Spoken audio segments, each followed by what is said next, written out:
কুয়েতে অগ্নিকাণ্ডের ঘটনা এবং সেই মর্মান্তিক অগ্নিকাণ্ডের ঘটনায় বাংলার দাড়িকেশ পট্টনায়কও ছিলেন। তার দেহ ইতিমধ্যেই তার মেদিনীপুরের বাড়িতে পৌঁছেছে।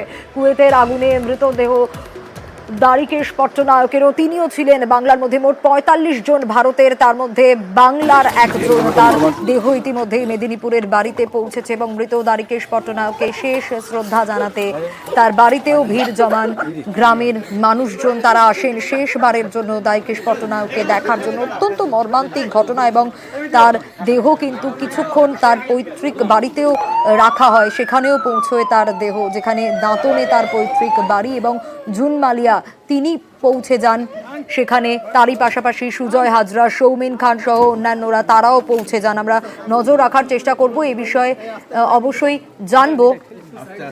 শোভন আমাদের প্রতিনিধি রয়েছেন আমাদের সঙ্গে। শোভন, ইতিমধ্যেই তার দাঁতনের বাড়িতেও তো দেহ পৌঁছে গিয়েছে এবং সেখানেও তো তাকে শেষ শ্রদ্ধা জানানোর জন্য অনেকেই আসেন, শোকাহত পরিবার।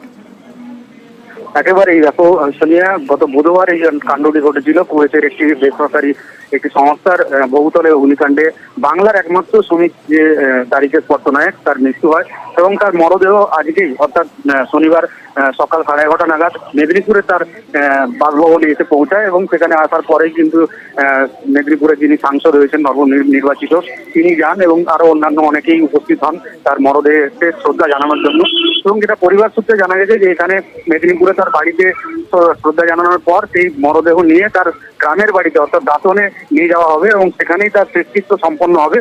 এবং এখনো পর্যন্ত যেটা জানা যাচ্ছে, পরিবার একদম রীতিমতো শতস্তব্ধ হয়ে গেছে। তার একমাত্র মেয়ে এবং স্ত্রী রয়েছেন বর্তমানে এবং তারাও গিয়েছেন গ্রামের বাড়িতে। আজকেই তার গ্রামের বাড়িতে তার শেষকৃত্য সম্পন্ন হবে বলে পরিবার সূত্রে জানা গেছে। বেশ, বলার তো কিছু নেই, সব শেষ হয়ে গেছে। জামাইবাবু চলে গেছেন, আমার এটা পিতৃহীন হয়ে পড়লো আমার ভাগ্নিটা। আমার দিদি স্বামী হারা হয়ে পড়লেন। তো যতটা পারবো আমি তার মামা হয়ে সারা জীবনই তার সঙ্গে থাকবো। আমি রাজ্য সরকার পুরো প্রথম থেকে আমাদের লাস্ট পর্যন্ত হেল্প করছেন। শেষকৃত্য ওনার দেশের বাড়িতে দাঁতন 2 ব্লক তুলকা 3 নম্বর অঞ্চল খন্ডরি গ্রামে হবে। পরিবারকে এরকম একটা সময় আমি আর কি বলতে পারি। আমি এসেছি, আমাকে দিদি এখানে পাঠিয়েছেন, আমি দিদির রিপ্রেজেন্টেটিভ হয়ে এসেছি পরিবারের পাশে দাঁড়াতে। 2 ডজন গ্যাস সিলিন্ডার নিচে কিচেনে রাখা ছিল, সেখান থেকেই হয়তো উৎসটা সবাই মনে করছে।